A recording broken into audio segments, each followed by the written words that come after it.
오늘 주실 하나님 말씀은 누가복음 10장 25절 37절입니다. 한 절씩 교독하시고 마지막 절은 합독하겠습니다. 어떤 율법 교사가 일어나 예수를 시험하여 이르되 선생님 내가 무엇을 하여야 영생을 얻으리이까? 예수께서 이르시되 율법에 무엇이라 기록되었으며 내가 어떻게 읽느냐? 대답하여 이르되 내 마음을 다하며 목숨을 다하며 힘을 다하며 뜻을 다하여 주 너의 하나님을 사랑하고 또한 내 이웃을 내 자신같이 사랑하라 하였나이다. 예수께서 이르시되 내 대답이 옳도다. 이를 행하라 그러면 살리라 하시니 그 사람이 자기를 옳게 보이려고 예수께 여짜오되 그러면 내 이웃이 누구니이까?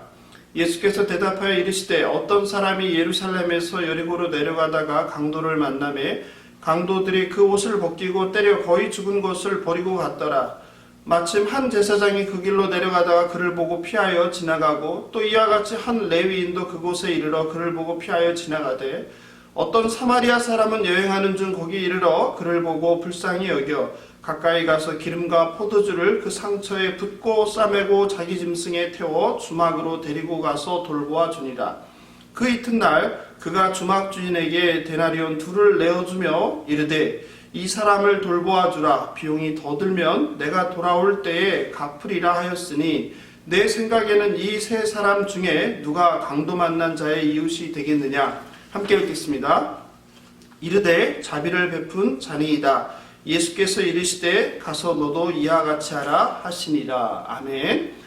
오늘은 누가복음 10장 본문 말씀으로 영생을 얻는 삶이란 제목으로 하나님 말씀을 전하겠습니다. 1985년 11월 14일 전재용 선장이 이끄는 참치 원양어선 광명 87호는 장기간의 조업을 마치고 부산항으로 돌아오고 있었습니다. 오후 5시경 남중국 해를 지날 무렵 전 선장은 SOS를 치는 자그마한 난파선을 발견합니다. 그것은 베트남 보트피플이었습니다. 바다 한가운데서 표류하는 국제미아 보트피플을 만나 전 선장은 회사에 연락했는데 회사에서는 관여하지 말라는 지침을 보냈습니다. 회사의 지침과 개인의 양심 사이에서 깊은 고민에 빠진 사이 멀어져가는 전 선장의 배를 보고 베트남 난민들은 죽음을 받아들이고 있었습니다. 그런데 바로 그때 전재용 선장은 그들을 구하기 위해 뱃머리를 돌렸습니다. 파도에 금방이라도 부서질 듯한 작은 보트 안에서 전 선장 일행이 맞이하게 된 장면은 사흘을 굶은 채로 엉겨붙어 있었던 96명의 베트남 사람들이었습니다. 전 선장은 모든 책임은 내가 진다라는 생각으로 96명의 생명을 구하고 그리고 그 소식을 회사에 알립니다. 전 선장과 선원들은 우선 여성과 아이들에게 자신의 침실을 내어주었습니다. 노인과 환자는 선장실로 모셔와서 치료하고 보살펴 주었습니다. 그중 한 명이었던 피터 누엔이 가족 생각에 슬퍼할 때마다 전 선장은 극진히 그를 위로하여 주었습니다. 부산항에 도착한 이들은 난민소에서 1년 반을 지냈습니다. 그 후 피터 누엔은 미국으로 망명하게 되었습니다. 죽음의 위기에서 생명을 얻은 난민들과 달리 위험을 무릅쓰고 96명의 생명을 구한 전 선장을 기다리고 있었던 것은 영웅으로서의 국가적 환호와 영광이 아니라 직장으로부터의 해고와 사회적 물의를 일으켰다는 비난과 경찰서에서의 조사였습니다. 누가복음은 신약 성경에서 가장 긴 책입니다. 그러나 그 차지하는 양과 내용에 비해서 우리 기독교 역사에서 다른 복음서나 바울 서신들에 비해서 관심을 받지는 못했습니다. 그러나 누가복음은 무시되거나 경시되기에는 너무나 소중한 책입니다. 특히 다른 복음서보다 강조된 6가지 주제가 있습니다. 보편주의, 소외된 자들에 대한 관심, 여성의 향상된 지위, 빈부 문제, 그리고 기도, 그리고 성령에 관한 관심입니다. 소외된 자들 가운데 특히 누가복음에서 부각되어 등장하는 부류의 사람들은 가난하고 불우한 사람들, 장애인, 소경, 나병 환자, 청각 장애인, 그리고 다리를 저는 사람들입니다. 그래서 누가복음을 가난한 자들을 위한 복음이라고도 부릅니다. 그리고 바로 오늘 우리가 읽은 선한 사마리아인의 비유가 그 중심에 위치해 있습니다. 오늘 본문 25절에서 율법 교사가 예수를 시험하여 내가 무엇을 하여야 영생을 얻으리까? 라고 질문합니다. 그런데 예수님께서는 즉답을 회피하시며 율법에 무엇이라 기록되었으며 내가 어떻게 읽느냐라고 반문을 합니다. 반문을 하는 예수님에게 율법교사는 신명기 6장 4절 5절에 나오는 세 말을 말합니다. 신명기 6장 4절 5절을 화면으로 함께 읽어보겠습니다. 이스라엘아 들으라. 우리 하나님 여호와는 오직 유일한 여호와이시니 너는 마음을 다하고 뜻을 다하고 힘을 다하여 네 하나님 여호와를 사랑하라. 그리고 그 다음은 레위기 19장 18절입니다. 같이 읽어보겠습니다. 원수를 갚지 말며 동포를 원망하지 말며 내 이웃 사랑하기를 내 자신과 같이 사랑하라. 나는 여호와이니라. 그렇습니다. 구약에 정통했던 율법교사는 신명기의 쉐마 말씀과 레위기의 말씀을 섞어서 누가복음 10장 27절을 대답합니다. 함께 읽어보겠습니다. 대답하여 이르되 내 마음을 다하여 목숨을 다하여 힘을 다하여 뜻을 다하여 주 너의 하나님을 사랑하고 또한 내 이웃을 내 몸과 같이 사랑하라. 이에 예수님께서는 내가 옳다 그리 행하면 살리라 대답하십니다. 무슨 말씀입니까? 영생을 얻기 위해서 목숨을 다하고 하나님을 사랑하고 이웃을 내 몸과 같이 사랑하라는 명령입니다.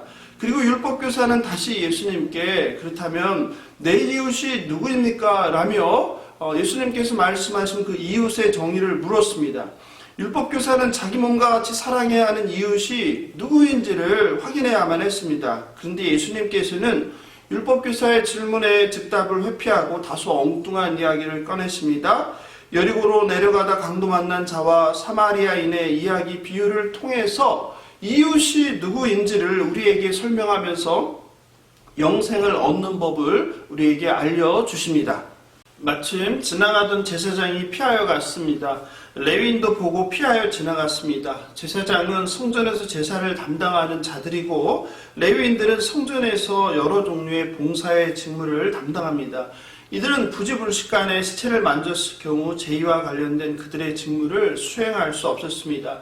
이들은 길에서 강도 만난 사람을 보고서 그가 죽었는지 살았는지 확인하지 않은 상태에서 지나쳤습니다. 그런데 그냥 지나친 것이 아니라 성경을 보니 피하여 지나갔다고 말합니다. 그래서 우리들은 이들을 나쁜 사람으로 쉽게 비난합니다. 그들은 정말 위험에 처한 사람을 외면한 나쁜 사람일까요?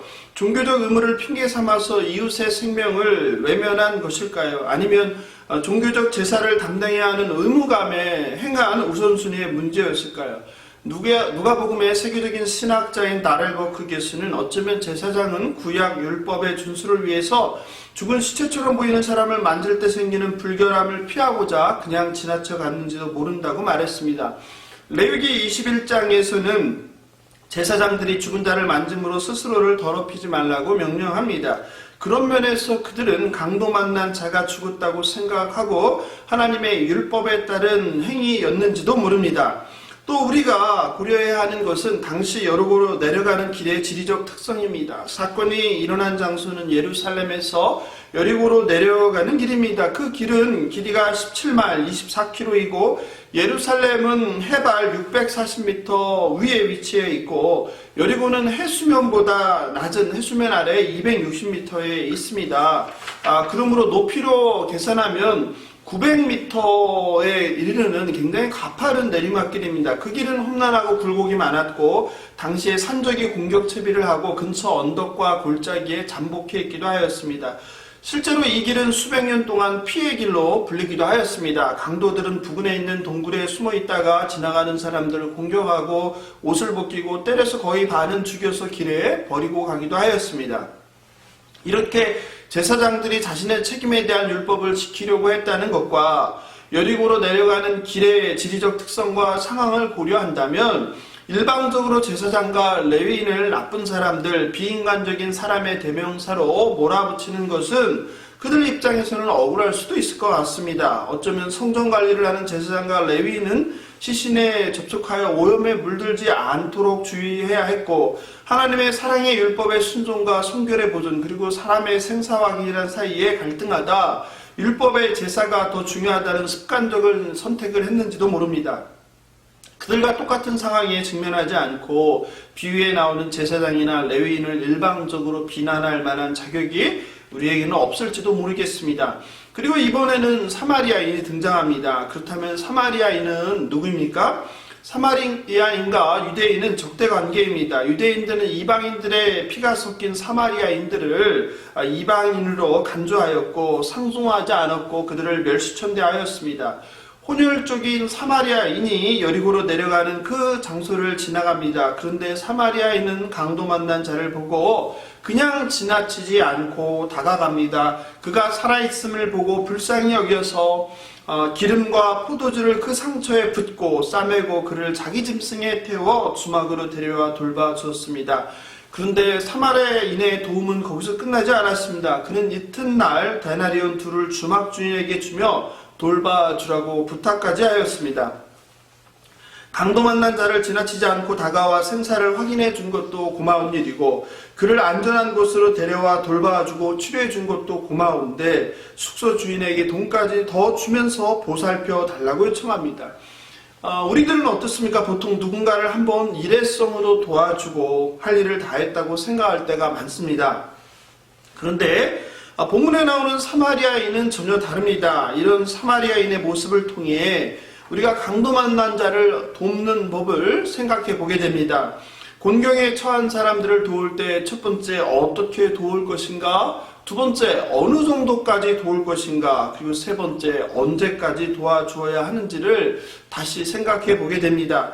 그리고 예수님은 같은 혈족인 유대인만 이웃이고 이방인은 이웃이 아니라고 생각하는 율법 교사에게 오히려 강도 만난 자에게 사랑을 실천한 사마리아 사람을 등장시켜 너의 이웃이 누구이고 이웃사랑이란 무엇인지를 우리로 하여금 생각해 보게 합니다. 그렇다면 예수님께서 말씀하시는 이웃은 누구입니까? 누가복음 10장 36절 30절을 제가 다시 읽어보겠습니다. 내 생각에는 이 세 사람 중에 누가 강도 만난 자의 이웃이 되겠느냐? 이르되 자비를 베푼 자니이다. 예수께서 이르시되 가서 너도 이와 같이 하라 하시니라. 예수님이 내린 이웃의 정의는 강도 만난 자에게 자비를 베푼 자입니다. 예수님께서는 이웃에 대한 새로운 정의를 내리셨습니다. 일반적인 혈연이나 관계의 친밀도 또는 지리적 근접함에 의한 사회적 문화적 정의를 하지 않으시고 새로운 기준으로 하십니다. 자비의 실천, 즉 사랑의 실천입니다. 이런 맥락에서 이웃은 오늘날처럼 학연이나 지리적 인근에 사는 사람이나 혈통이 같은지가 아니라 자비를 베푼 자가 이웃이 됩니다. 즉 너를 도와준 사람이 이웃입니다. 청소년 여러분, 예수님께서 새롭게 정의한 기준으로 보면 여러분들은 어떻습니까? 여러분은 서로에게 이웃입니까? 아닙니까? 여러분은 교회 공동체 안에서 정말 서로에게 선한 사마리아인과 같은 이웃입니까? 여러분의 고통과 슬픔과 어려움을 여러분 공동체의 친구들이 외면하지 않고 다가와 살피고 필요를 채워주십니까? 아니면 여러분 자신이 먼저 도움이 필요한 형제, 자매에게, 친구들에게 손과 발이 되어주십니까? 여러분 중에는 지금 인생의 광야를 지나는 분도 있을 것입니다. 살얼음판 같은 삶을 견디고 있는 친구도 있을 것입니다. 고난이란 인생의 광야를 지나는 것이 은혜입니까? 아닙니까? 간증하시는 분들이 고난이 축복이라고 하고 광야가 은혜라고 합니다. 그러나 목사님 제가 경험한 것으로는 절대 그렇지 않습니다. 고난은 고난일 뿐이고 광야는 광야일 뿐입니다. 광야는 춥고 배고픈 곳이고 고난은 정말 지긋지긋할 정도로 고통스러운 시간입니다. 그런데 바로 그 광야의 죽음의 골짜기에서 하나님의 놀라운 사랑을 경험하는 것, 그것이 은혜입니다. 그렇다면 어떻게 하나님의 사랑을 경험할 수 있습니까? 고난 가운데 하나님께서 보내주신 천사와 까마귀를 통해 하나님의 사랑과 자비와 긍휼을 경험할 수 있습니다. 그것이 은혜이고 그것이 축복입니다. 하나님 아버지는 저와 저희 가정을 고와 같이 버려두지 않으셨습니다. 마찬가지로 여러분도 여러분의 가정도 고와 같이 버려두지 않으실 뿐입니다.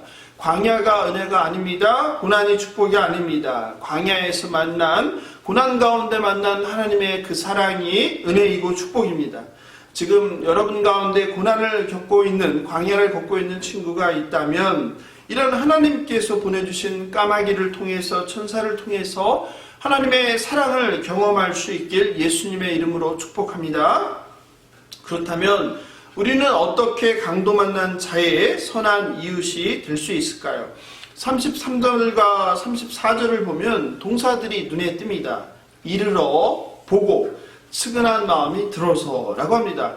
선한 사마리아인은 오히려 피하지 않고 다가갑니다. 그리고 가까이서 바라봅니다. 우리가 멀리 서서는 누군가를 또는 상황을 정확하게 알 수 없습니다. 보이지 않기 때문입니다.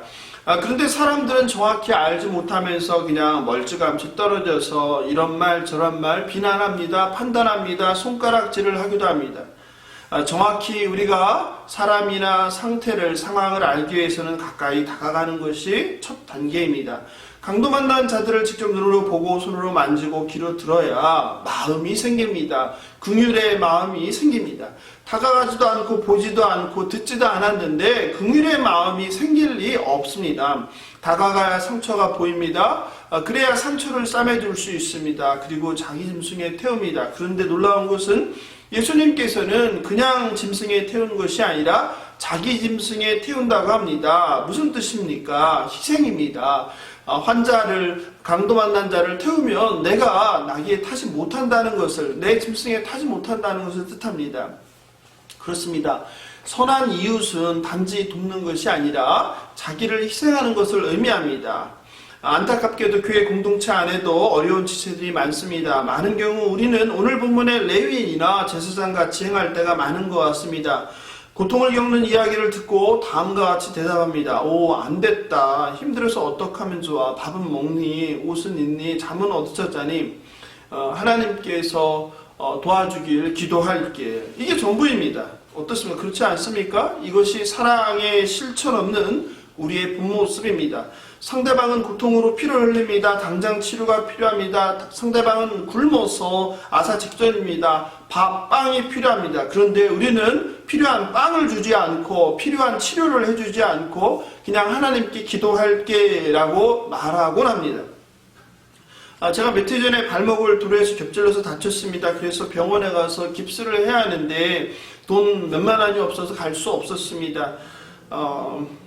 그런데 너무 심해서 생각도 못해 용기를 내서 친한 전도사에게 전화를 했습니다. 내가 지금 다리를 다쳤는데 돈이 없어서 병원도 못 가고 있다고 창피하지만 말했습니다. 그럼 당연히 걱정하면서 치료비 몇만 원을 보내줄 거라고 기대했습니다. 그런데 그때 돌아온 답변은 목사님 어떡해요? 제가 기도할게요. 힘내세요. 였습니다. 아마 그때 그 동생 전도사가 몇만 원이라도 도와주었다면 제가 용기를 내서 다른 분께도 아마 도움을 요청했을 것입니다. 그런데 그런 답변을 듣고 보니 좀 상처가 됐고 서운했습니다. 그래서 다른 분께는 자존심도 상해서 차마 더 전화를 걸 수 없었습니다. 여러분은 어떻습니까? 혹시 누군가 여러분에게 빵을 달라는데 기도한다라는 대답만 한 적은 없습니까? 혹시 누군가 치료를 해달라고 하는데 그냥 하나님께서 치료해 줄 거라고 기도만 한다고 대답한 적은 없으십니까? 상대방이 필요한 것을 주는 것, 그것이 진정한 도움입니다. 그리고 돕는다는 것은 한두 번 하고 끝나는 것이 아닙니다. 끝까지 책임지는 것입니다. 일시적으로 마음을 주어서 강도 만난 자를 돕는 것도 참 귀합니다. 우리는 내가 가진 시간이나 소유의 일부를 강도 만난 자들을 위해서 사용합니다.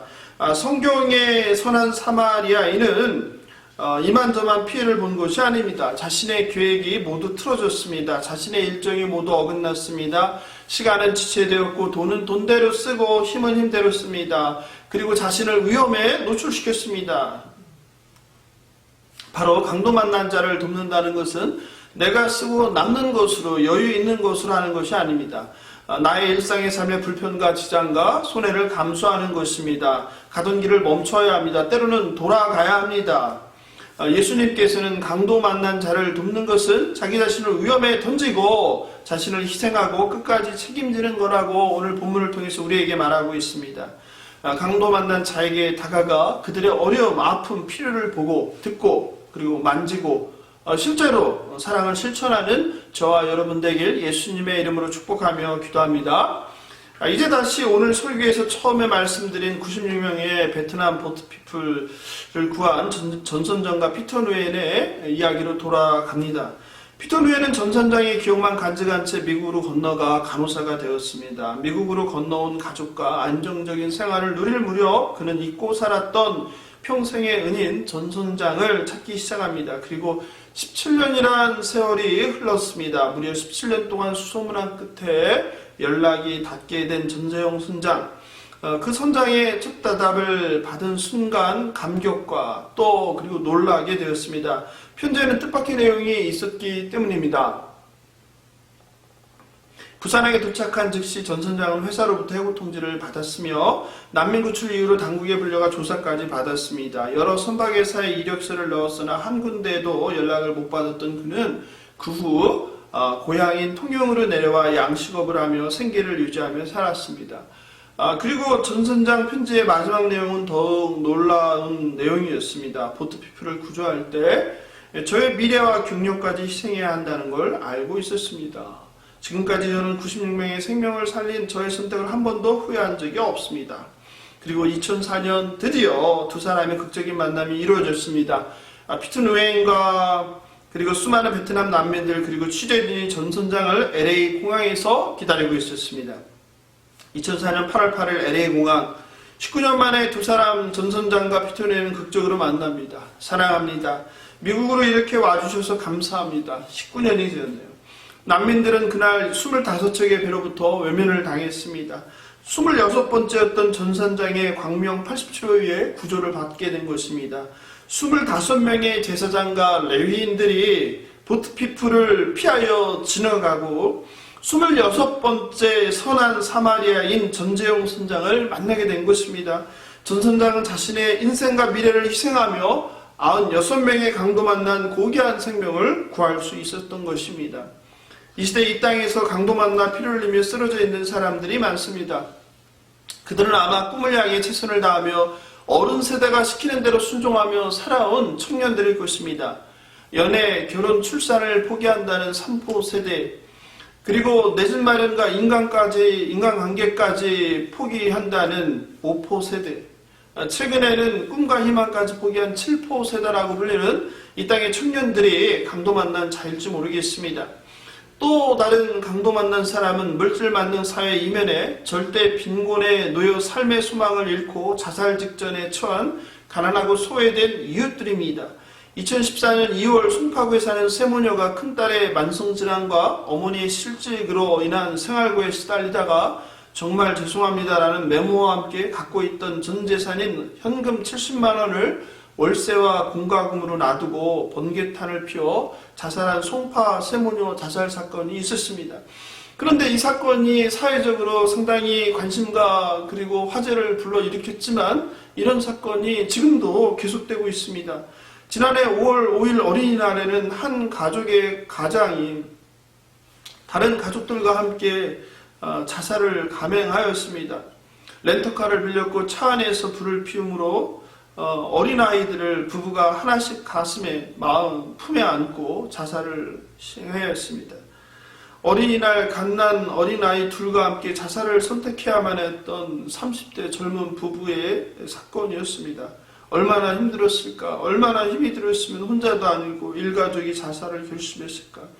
그들이 더 애초로운 이유는 온 가족이 함께 떠났기 때문일 것입니다. 그리고 더 우리를 가슴 아프게 하는 것은 자살의 내몬 요인은 7천만 원이란 빚이었습니다. 그러나 개인적인 생각이지만 그들을 죽음으로 내몬 가장 큰 이유는 아마도 희망의 부재였을 것입니다. 누군가 죽음 앞에서 마지막 결단을 하려는 순간 누군가 선한 사마리아인이 되어 나타나 주었다면 아마 그런 비극적인 결론을 선택하지는 않았을 것입니다. 그 외에도 노숙인들, 어른의 폭력에 학대받는 아이들, 외국인 노동자들, 이 땅에 시집온 이방 나라의 신부들, 일용직 노동자들, 그리고 갑들의 행포에도 사랑하는 가족들을 생각하며 눈물을 감추고 살아가는 이 땅의 수많은 가장이 강도 만난 자들입니다. 그럼 이제 우리는 구체적으로 강도 만난 자에게 어떻게 해야 합니까? 오늘 성경 본문은 하나님을 사랑하고 이웃을 내 몸과 같이 사랑하라고 우리에게 명령합니다. 마음을 다해 목숨을 다해 힘을 다해서 사랑하는 것입니다. 청소년 여러분 어떻습니까? 이렇게 목숨 걸고 하나님을 사랑하십니까? 예수님을 사랑하십니까? 아마 그런 분들은 많지 않을지도 모릅니다. 우리는 정말 지긋지긋할 정도로 자기 자신만 사랑하는 존재입니다. 늘 시간이 없다고 핑계댑니다. 공부를 해야 한다고, 친구를 만나야 된다고, 또 숙제를 해야 된다고, 학원을 가야 한다고. 그런데 여러분 아십니까? 우리가 이렇게 시간 없다고 바쁘다고 하면서 하는 모든 것들이 사실은 자기 자신을 위해서 하는 것들입니다. 그러니 도통 교회와 하나님 나라를 위해서는 시간이 없습니다. 오늘 본문은 선한 사마리아인의 비유로 유명합니다. 그런데 사실 예수님께서 말씀하고자 하신 것은 선한 사마리아인이 아니라 오늘 설교의 제목처럼 영생에 이르는 삶입니다. 영생을 얻는 삶입니다. 영생을 얻는 법입니다. 이것이 주제입니다. 영생은 우리가 예배를 빠지지 않고 11조를 하고 봉사활동을 하고 율법을 지켜 이르는 것이 아니라고 예수님께서 말씀하십니다. 주님은 이웃을 내 몸과 같이 사랑하는 것이 영생에 이르는 길이라고 말씀하십니다. 오늘 예수님께서는 저와 여러분을 영생을 얻는 길로, 영생을 얻는 방법으로 부르십니다. 그 길은 좁은 길입니다. 자기를 부인하고 자기 십자가를 지고 따라가는 길입니다. 십자가는 그냥 인생의 크고 작은 고난이나 어려움이 아닙니다. 2000년 전 유대인들은 십자가를 지고 가는 사람을 보면 무슨 일이 일어나는지 분명히 알았습니다. 무슨 일이 일어납니까? 그것은 죽음이다, 사형입니다. 그 사람은 죽으러 가는 것입니다. 그러므로 자기 십자가를 진다는 것은 단순한 인생의 크고 작은 어려움이나 고난이 아니라 죽음을 의미합니다. 청소년 여러분, 예수님을 돈보다, 여러분의 꿈보다 더 사랑하시나요? 여러분 자신보다, 여러분의 몸보다 예수님을 더 사랑하십니까? 그렇다면 자기 십자가를 지십시오. 왜냐하면 그 길은 영생에 이르는 길이기 때문입니다.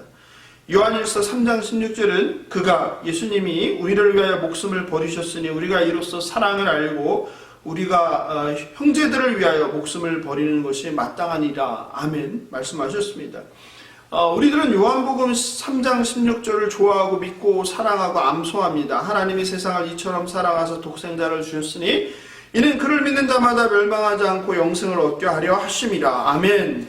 그런데 그거 아십니까? 좀 전에 제가 읽어드렸던 요한일서 3장 16절에는 사람들이 관심이 없습니다. 외우지도 않습니다. 있는지조차 모릅니다. 왜 우리는 요한복음 3장 16절을 암송하면서 요한일서 3장 16절은 암송은커녕 읽고도 모르는 걸까요? 그것이 바로 영생을 얻는 것은 좋아하면서 형제를 위해서 목숨을 버리는 것을 마땅하게 생각하지 않기 때문입니다. 성경도 우리의 어떤 마음, 욕망대로 읽는다는 뜻입니다. 요한복음 3장 16절을 하나님의 말씀으로 암송한다면 요한일서 3장 16절도 믿고 암송하시기 바랍니다. 예수님의 제자가 된다는 것은 우리의 말이나 생각처럼 쉽지 않습니다. 그냥 믿기만 하면 천국에 간다는 그 값싼 은혜에 속지 마시기 바랍니다. 영생을 얻는 길, 내가 형제를 위하여, 이웃을 위하여 죽어야 하는 길입니다. 내 몸과 같이 이웃을 사랑해야 합니다. 아니, 예수님께서 우리를 위해서, 우리를 사랑하셔서 자기 몸을 내어준 것처럼 하는 것이 예수님은 이웃이라고 말하고 있습니다. 오늘 본문은 결코 선한 사마리아인의 비유가 아닙니다. 오늘 본문은 저와 여러분이 죽고 사는 영생에 관한 것입니다. 멀리서가 아니라 바로 여러분 주변에서 강도 만난 피 흘리는 여러분의 형제, 자매, 이웃, 또 친구가 없는지 살펴보시기 바랍니다. 그리고 있다면 다가가시기 바랍니다. 그냥 기도한다고 하거나 말만 하는 것이 아니라 여러분의 팔다리를 희생하면서 사랑을 실천하시기 바랍니다. 여러분의 그 사랑의 실천의 아름다운 도전이 여러분의 가정을, 또 여러분의 이웃을, 여러분의 학교를, 또 여러분의 공동체를 살릴 것을 믿습니다. 마지막으로 오늘 본문 36절 37절을 함께 읽어보겠습니다. 내 생각에는 이 세 사람 중에 누가 강도 만난 자의 이웃이 되겠느냐? 이르되 자비를 베푼 자네이다. 예수께서 이르시되 가서 너도 이와 같이 하라 하시니라. 아멘. 오늘 예수님께서 우리에게 주신 말씀처럼 여러분의 주변에 강도 만난 자에게 다가가 사랑의 손을 내밀고 그리고 그 사람의 필요를 채워주는 선한 사마리아인으로 살아가는, 그래서 영생을 얻는 저와 여러분 되길 예수님의 이름으로 축복하며 기도합니다. 기도하겠습니다.